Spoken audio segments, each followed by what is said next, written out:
Let's dive straight into today's explainer. Today is May 18th, 2026, and we're exploring the incredible resilience of the Eagle River Valley. We're going to be weaving together some heavy environmental history, crucial civic updates, and honestly, some truly amazing local triumphs that are defining our community right this second. Here's our roadmap for the explainer today. Number 1, Echoes of 98. 2, Modern. All right.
Let's dive straight into today's explainer. Today is May 18th, 2026, and we're exploring the incredible resilience of the Eagle River Valley. We're going to be weaving together some heavy environmental history, crucial civic updates, and honestly, some truly amazing local triumphs that are defining our community right this second. Here's our roadmap for the explainer today. Number 1, Echoes of 98. 2, Modern Wildfire Defense. 3, Centralizing Elections. 4, The 100-Day Search. And 5, Shattering Track Records. Let's get to it.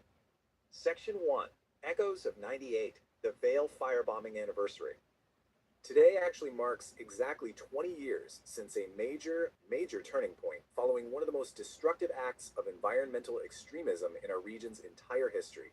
So back in October 1998, Vail Mountain was intentionally firebombed. It took years of exhaustive investigation, which finally led to the May 2006 federal grand jury indictments. And today, here in 2026, marking the 20th anniversary of those indictments, well, it really forces us to reflect on just how vulnerable our mountain infrastructure actually is. And the sheer scale of this event was just massive. The Earth Liberation Front, or ELF, claimed responsibility for the arson, stating they did it on behalf of the endangered lynx. Now, while initial estimates hovered around 12 million, the damages were ultimately valued at a staggering $24.5 million. That is a massive, permanent scar on both the local economy and the landscape. Just 2006 indictments named 4 extremists: Chelsea Gerlach, Stanislas Meyerhoff, Josephine Sunshine Overacre, and Rebecca J. Rubin. But what remains incredibly unsettling 20 years later is that while the ELF claimed responsibility and most of those individuals were brought to justice, Josephine Sunshine Overacre remains a fugitive at large to this very day. Crazy, right? So thinking about that immense historical damage from 98, it really begs a vital question about our reality right now. We know the threats to our mountains aren't just from extremism anymore. They are increasingly from severe environmental factors, like the historic 2026 drought. So, how is the community proactively managing and defending against these severe wildfire threats today? Section 2, Modern Wildfire Defense, Technology and Community. Historically, we've had to rely on traditional mowing to clear brush, which is severely limited by our steep, dangerous mountain topography. It's just not safe for human crews in certain areas. But enter our modern solution. Autonomous RC mowers are now being deployed in Edwards. We're talking literal robots that can safely clear out rough terrain to reduce wildfire fuel in places where people simply can't go. It is a brilliant integration of technology to lower our community's fire danger. But hey, alongside the robots, human effort is still absolutely crucial. The Edwards Metro District is officially launching its curbside chipping program this week, starting May 18th. So if you're a resident, you must have your brush stacked by the 17th. And this isn't just about keeping your yard looking tidy. This is absolutely critical for properties to maintain their FireWise certifications and create that vital defensible space around our homes. Section 3, Centralizing Elections. Moving to Edwards. Shifting gears over to civic logistics ahead of the June 30th state primary, Eagle County has a brand new hub. Central election operations have officially moved to the Eagle County Commons. This new centralized government services building is located right at 410 Miller Ranch Road in Edwards. The old Avon Annex is permanently closed, making this your new one-stop shop for county services and voting. Now, as outlined by Clerk and Recorder Becky Close, you're going to want to keep your eyes on these rapid-fire deadlines. Step 1, June 8th is your absolute cutoff for party changes, and it's also the exact day ballots are mailed out. Step 2, June 22nd is when the in-person vote centers officially open up in Eagle, Edwards, and El Jabal. And finally, Step 3, June 30th is the big day, state primary election day. And a vital warning for our unaffiliated voters out there. Listen carefully. You are going to receive 2 ballots in the mail, one for each major party. But you must only return one. If you return both of them, it will completely invalidate your vote. So just pick one, fill it out, and send it back. Section 4. The search continues. Nancy Guthrie. We have to turn our attention now to a really heavy situation that's capturing national awareness. It has now been exactly 100 days since 84-year-old Nancy Guthrie vanished. The sheer length of this search is just weighing so heavily on the entire community. As many of you probably know, Nancy Guthrie is the mother of NBC Today co-host Savannah Guthrie. And as we cross this 100-day mark, the investigation itself is coming under some serious scrutiny. Pima County is actively investigating the initial handling of the case by Sheriff Chris Nanos. In the meantime, a massive $1 million reward still remains active for any information. We're definitely keeping a close eye on the facts as they develop in this deeply concerning case. Section 5. Shattering Track Records. Tyler Blair. Okay, let's close things out today by highlighting some incredible local talent and resilience over at Eagle Valley High School. Senior Tyler Blair concluded his high school career by just absolutely shattering school records at the state track championships down in Lakewood at Jeffco Stadium. He clocked a blistering 4:14.39 in the 1600 meter and a 1:52.99 in the 800 meter. Wow. These aren't just personal bests. These are historic marks for the whole program. And Blair wasn't alone out there on the podium. Senior Jason Flaherty also leaped to a personal best, securing 4th place overall in the 4A high jump with a massive mark of 6 feet 5 inches. These young athletes are completely cementing a stellar season for the team and representing the Valley with absolute dominance. So, as we wrap things up, we've looked at so many different facets of our community today, from navigating the deep historical scars of the 1998 firebombing, to deploying literal robots against modern wildfires, adapting to brand new civic centers, and setting some massive records on the track. Our community just constantly adapts and pushes forward. And it leaves us with a critical question to ponder. As the Valley continues to change faster than ever, are we doing enough to protect the legacy of the mountains we call home? Take that thought with you. Stay safe out there. I will catch you in the next Explainer.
Welcome to today's deep dive, everyone. I want you to start by just, picturing the ultimate mountain postcard. Oh, I know the exact image you're talking about. Right, it's that pristine snow-capped peak, cutting into this hyper blue sky. You've got the lush, overgreen forests, the crystal clear rivers. It is literally that flawless Colorado scenery that just draws billions of people to the Rockies every single year. Yeah, it's the highly curated, idealized version of the landscape, right? Exactly. The version perfectly packaged for like travel brochures and high-end luxury lifestyle magazines. But our mission today is to look behind that postcard. We are diving into a stack of sources anchored around today, which is May 18, 2026. And these are largely curated from the Vailychat news automation engine. Right, so we are going to examine the complex machinery, the historical scars, and the real-time, on-the-ground adaptations that are required to keep a major resort region like the Eagle River Valley actually functioning. Because it takes a massive amount of effort. It really does. Okay, let's unpack this. Where exactly do we stand environmentally right now? Well, because the data in these sources, I mean, it paints a deeply tense picture of the current ecosystem. it really does. So the baseline context for everything happening in the valley today is just this intense, sustained environmental pressure. Right. The region is navigating a period of severe hydrological deficit. Which is a fancy way of saying they are out of water. Basically, yeah, to put the actual numbers on it, the Colorado River Basin's snowpack is currently 41-year record low. A 41-year low, wow. Yeah. We are looking at under 50% of the median snow water equivalent for this time of year. Okay, wait, when you say snow water equivalent, we aren't just talking about the visual depth of the snow on the ground, right? Right, no, that's a really critical distinction. We're talking about the actual volume of liquid water locked in the ice that the region relies on for the entire year. Exactly, it's their frozen reservoir. And when that metric drops below 50% of the historical median, it triggers a cascade of systemic failures. I can imagine. As a direct result, 97% of the state of Colorado is currently classified as being in a moderate to severe drought. 97%. Yeah, and it alters everything from municipal drinking water supplies to agricultural irrigation and, most immediately, emergency wildfire management. So while social media feeds are absolutely flooded with these heavily filtered, pristine Colorado views of people enjoying their spring vacations, the reality on the ground is that the community actually living there is operating in a high alert survival mode. Exactly. And that physical threat to the landscape is really our starting point today. Okay. What's fascinating here is the cyclical nature of these threats. Today, the existential danger to the mountain is almost entirely environmental, right? Right, the drought. But if we rewind exactly 20 years ago to this very day, the threat was entirely human. Yeah, the timeline on this really struck me. May 18, 2006. Today marks the 20th anniversary of the federal grand jury indictments for, one of the most notorious acts of eco-terrorism in American history. Yeah, we are talking about the Earth Liberation Front, or the ELF. Right. 4 extremists affiliated with the group were indicted for the October 1998 firebombing of Vail Mountain. And the sources list the individuals named, right? Yes. Chelsea Gerlach, Stanislaus Meyerhoff, Rebecca J. Rubin, and Josephine Sunshine Overaker. And Overaker actually remains a fugitive at large to this day. Which is wild. 2 decades after the indictments and almost 30 years after the actual fires. It's staggering. But the scale of what they did, they burned down the 2L Collage, the main ski patrol building, and several major chairlifts. The financial damage was estimated at up to $24.5 million. And the stated justification for this massive attack was to protect the habitat of the endangered lynx, right? Yeah, the group claimed responsibility through a communique. They were specifically targeting the expansion of the ski resort into what was known as the Category 3 area. Okay. For those unfamiliar with that terminology, Category 3 was a federal land designation for roadless, backcountry areas that were slated for development. Got it. The ELF viewed this pristine wilderness as critical lynx habitat, and, well, they chose catastrophic arson as their method of intervention. I have to push back on the sheer irony of that logic. Right. Wait, so they burned down a mountain, releasing massive, uncalculated carbon emissions into the atmosphere, completely toxifying the local watershed with ash and chemical runoff, all to, quote-unquote, protect nature? It is a glaring contradiction, and it really highlights the often counterproductive extremes of radical environmentalism during that era. strategy was purely about inflicting unbearable economic damage to halt development with zero regard for the immediate ecological fallout of the fires themselves. It's just wild to think about. But, if we look at the evolution of the threat to these mountain communities, the late 90s were defined by the unpredictability of radicalized individuals. Right. Today, the unpredictability comes from the climate itself. We basically traded the unpredictability of human arsonists for the creeping systemic unpredictability of climate-driven wildfires. Which you can't exactly arrest. No, exactly. You can't indict a 41-year low snowpack. You can only figure out how to survive it. Which brings us to the community's modern defense mechanisms. Yeah, the sources detail some highly proactive steps kicking off this very week. Let's hear it. So the Edwards Metro District is initiating a massive curbside chipping program. The goal is to help local properties maintain their FireWise certification. Okay, by doing what? By drastically reducing the fuel load in the ignition zones around homes. Clearing brush, dead wood, that sort of thing. Wait, I'm struggling with the timeline here, though.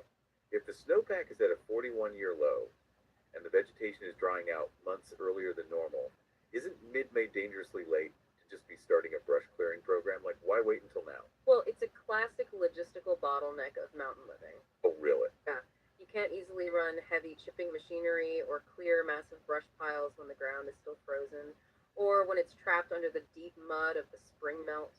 Oh, even if the overall moisture content of that mud is disastrously low. Exactly. You have to wait for the ground to harden enough to physically support the infrastructure, which creates a very narrow, high-stress window to clear the fuel before the summer lightning season begins. Wow, okay, that makes sense. The logistics dictate the timeline.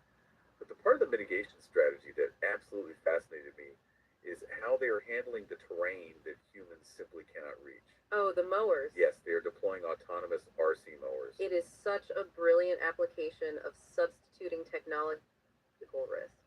Tell me about it. They are using remote-controlled tracked mowers to clear heavy brush on dangerously steep mountain inclines. Areas where you could never safely send a human crew with chainsaws. Right, it's just too steep. It's like deploying a fleet of heavy-duty Roombas, but instead of picking up dust, they are systematically chewing up the dead fuel layer on 40-degree cliff faces. To starve a potential wildfire before it starts. It's crazy. It preserves the lush backgrounds you see in everyone's hiking content, but it's maintained purely through robotic engineering. Yeah, when you have a valley facing severe drought, creating fire breaks on aggressive topography is a critical layer of defense. The RC mowers represent the industrialization of survival. That realization that surviving the environment requires immense localized industrial effort, it ties into a much larger shift happening in the valley. How so? Because if you are re-engineering the physical landscape to survive, you also have to re-engineer the logistics of people running the machinery. The physical geography of power in the valley is migrating. Oh, absolutely. The shifting of administrative gravity is a major theme in today's sources. Right. Eagle County government operations have officially transitioned away from their aging facilities in Avon. Okay, where to? They have consolidated into the newly opened 28,000 square foot Eagle County Common. It's located westward in the Edwards Core at 410 Miller Ranch Road. And this move is happening at a highly critical moment. Very critical. If you live in this valley, this structural shift directly impacts your ability to participate in local governance, because this new facility serves as the nerve center for the upcoming June 30 state primary election. Yes. The in-person vote centers at the new Commons open on June 22. Okay. But the sources highlight a very specific procedural mechanism that voters must navigate, particularly unaffiliated voters, which, make up a massive portion of the electorate in resort towns. Because Colorado has open primaries, right? Yes, exactly. Because a huge percentage of the resort workforce is transient or chooses not to align with a major party, open primaries are designed to boost turnout by mailing unaffiliated voters the ballots for both major parties. The intent is maximizing access. Right. However, the mechanical rule of the system, and this trips people up every single election cycle, is that an unaffiliated voter must only return one of those ballots. You cannot vote in both primaries. Right. What actually happens if someone fills out both the Democratic and Republican ballots and puts them back in the same return envelope? Like, how does the system handle that? Well, the optical scanners used to process the ballots are physically calibrated to read individual voter barcodes. Okay. If the machine scans two completed ballots tied to a single unaffiliated voter, it immediately flags it as an overvote. Oh, wow. Yeah, the system completely jams the democratic mechanism to prevent fraud, meaning both ballots are invalidated. You effectively cancel out your own participation. It's a simple user error that completely nullifies your voice. Exactly. But looking at this massive 28,000 square foot facility in Edwards, it raises a bigger question. By moving the administrative, electoral, and political epicenter westward down the valley to Edwards, is the traditional Vail core, like the historic, famous heart of the ski resort, losing its grip as the true heart of the community? Well, if we look at the underlying economics, the answer is increasingly yes. Really? Yeah, the westward shift of government services perfectly tracks the westward migration of the local workforce. Oh, that makes sense. The people who actually operate the valley, the teachers, the emergency responders, the election officials, the hospitality managers, they have been systematically pushed down valley by insurmountable housing costs near the ski slopes. And the housing market itself is reacting to these compounding pressures in real time. The sources indicate the mountain real estate market is currently in the middle of a spring slump. Right. Historically, spring is a robust transition period for resort real estate as buyers look to secure properties for the summer season. Sure, get a place before the summer rush. But the unusually warm winter and the stark lack of snow have severely cooled buyer enthusiasm. It's pure psychology.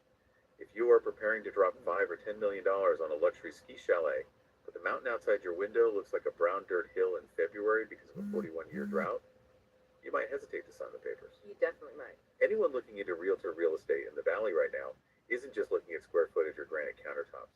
They are pricing in the geographic shifts, the water scarcity, and the reality of autonomous wildfire robots operating in their backyard. The environmental deficit is being aggressively priced into the market. It shatters the long-held illusion that paying a premium price tag buys you immunity from the climate. And that leads to a much deeper psychological fracture happening in these towns. Yeah. Because it's not just the illusion of climate immunity that's cracking, it's the illusion of physical security. People are realizing that geographic isolation doesn't guarantee safety either. Let's look at the concept the sources refer to as the Paradise Paradox. So the Paradise Paradox is a well-documented sociological phenomenon in affluent, aesthetically stunning communities. Okay, what does it mean exactly? It is the persistent cognitive bias that wealth, exclusivity, and beautiful natural surroundings insulate a town from real-world crime, tragedy, or violence. It's the deeply ingrained mindset of, we live in a postcard, bad things just don't happen in a place that looks like this. Exactly. But if we look at today's newsfeed, we see a highly sobering national story dominating local mountain town awareness that proves how fragile that mindset really is. Yeah. Today marks the grim 100-day milestone in the search for Nancy Guthrie. Right. Nancy Guthrie is 84 years old, and she is the mother of NBC Today Show co-host Savannah Guthrie. Yes. And she was abducted from her home in the affluent Tucson, Arizona area back on January 31. The details of the investigation reveal systemic failures and extreme modern complexities. Pima County is currently investigating their own sheriff, Chris Nanos, over his department's handling of the crucial initial days of the disappearance. Which is shocking. According to the reports, it took the department 4 full days to even bring the FBI into the investigation.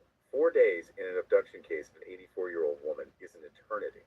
How does a delay like that even happen in a high-profile case? It often comes down to local jurisdictions underestimating transnational or digital crime.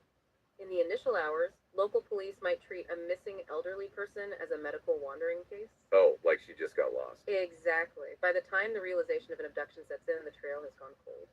And this case was immediately complicated by highly sophisticated cryptocurrency ransom demands. The crypto aspect changes the entire nature of the crime. It really does. It morphs it from a physical, localized kidnapping into a borderless digital extortion plot. The sources also mentioned completely fabricated sightings down in Mexico that were designed to intentionally scatter law enforcement resources. Just a total nightmare for investigators. There is currently an active $1 million reward for her safe return. But here is the question. Why is an unsolved abduction from the Arizona desert leading the news cycles in the high-altitude ski towns of Colorado? Well, if we connect this to the bigger picture, it's because of the interconnected psychology of Western enclaves. Okay. When a high-profile, well-resourced family experiences a random, devastating crime inside a high-wealth neighborhood, it sends a psychological shockwave through similar communities across the West. It forces the realization that if a gated, affluent community in Tucson isn't safe from sophisticated criminal networks, then a private enclave in Vail or Edwards isn't safe either. It completely shatters the paradise paradox. Criminal mobility doesn't respect municipal boundaries, zip codes, or median home prices. Let's be real, criminals have cars and the internet. Right. This type of news keeps local law enforcement and residents on high alert, serving as a harsh reminder that geographic isolation in a beautiful valley is not a substitute for active security. We are just looking at the facts in this case as they stand in the sources, but the cumulative weight of this deep dive is undeniably heavy. Very heavy. We have the historical trauma of the 1998 eco-terrorism arson, the existential daily anxiety of a 41-year drought, the economic pressures pushing the workforce out of the core, and this looming national awareness of physical vulnerability.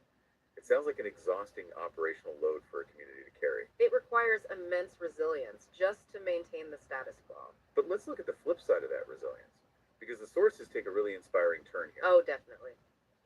Despite all of that heavy machinery operating in the background, the local youth are actively redefining what it means to thrive in this rugged environment. The contrast is truly striking. While the adults are managing water deficits, electoral mechanics, and community security, the high school athletes are achieving unprecedented levels of physical performance. They really are. The sources highlight the incredible achievements of Eagle Valley High School seniors at the recent state track championships, which were held at Jeffco Stadium down in Lakewood. The numbers these kids are putting up are absolute athletic marvels. Let's look at Tyler Blair. He concluded his high school track career by completely obliterating school records. He ran the 1600 meter, which is roughly a mile, in 4 minutes and 14.39 seconds. That is just incredibly fast. For context, running a 4.14 mile means he was chaining together 4 consecutive 63-second laps. He also ran the 800 meter in 1 minute and 52.99 seconds. The sheer biomechanical output is incredible. We also have to mention his teammate, Jason Flaherty, who placed 4th overall in the highly competitive 4A state high jump with a personal best mark of 6 feet 5 inches. 6'5".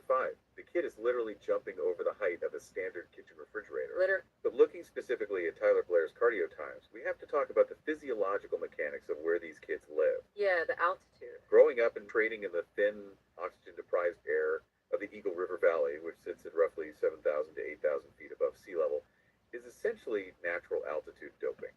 Physiologically, when you train at that altitude, the air pressure is significantly lower, meaning each breath delivers less oxygen to the blood. Right. To compensate, the human body adapts by producing more erythropoietin, or EPO. Okay, what does that do? It stimulates the production of more red blood cells. It also increases capillary density in the muscle tissue. So they are literally building superior internal cardiovascular engines just by existing in the valley. Exactly. When athletes with those physiological adaptations come down to lower elevations to compete, like the stadium and Lakewood, their blood can carry significantly more oxygen to their muscles than their sea-level competitors. It's like they've been forced to run with a weighted vest on their lungs for their entire high school career. And the state championship is the one day they finally get to take it off. That's a great way to put it. Athletes from flatland communities simply cannot replicate that kind of built-in physiological advantage. I love this dynamic because right now, millions of tourists are sitting on their couches searching for what to do in Colorado or casually browsing Colorado activities for an easy summer vacation. While the locals are grinding. Exactly.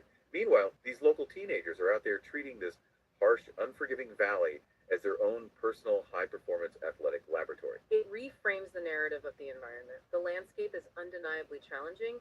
It's dry, it's prone to fire, the air is thin, and the logistics of living there are incredibly complex. Yeah. But that exact same harsh environment is the forge that produces that level of elite capability. The resistance is the point. Okay, we have covered a massive amount of ground in this deep dive. We started by looking back 20 years at the dark, destructive legacy of the Vail Mountain eco-terrorism arson, and examined how the community today is fighting back against climate-driven wildfires by deploying curbside chipping logistics and autonomous cliff-climbing robot mowers. We tracked the westward migration of the valley's political and administrative to the new Eagle County Commons in Edwards, and broke down the specific mechanical hurdles that unaffiliated voters face in the upcoming primary elections. We zoomed out to examine the sociology of the Paradise Paradox, discussing the sobering, interconnected Western ripple effects of the Nancy Guthrie surge crossing its 100-day mark. And finally, we ended on the absolute triumphs of local athletes smashing state track records, fueled by the biomechanics of thin mountain air. What this collection of sources ultimately reveals is that a mountain resort community is vastly more complex than the image presented on its postcards. It really is. It is a highly dynamic, living organism that has to constantly re-engineer its infrastructure, its economy, and its psychology to survive, its climate, its history, and its own growth. And that leaves us with a final provocative thought for you to ponder on your own. Oh, lay it on them. If the cutting edge technology needed to fight wildfires, like those remote controlled mowers, and the essential infrastructure needed to run the government, and the elections continue to move further and further away from the historic ski slopes and into the lower valleys, Yeah. will the future identity of these mountain towns be defined by the towering peaks themselves, or by the people managing the complex machinery in the valleys below them? It's a fascinating question of whether the natural landscape or the human logistics will ultimately dictate the culture. That is the perfect place to leave it. Thank you so much for joining us on this deep dive. Keep questioning the postcards and stay curious.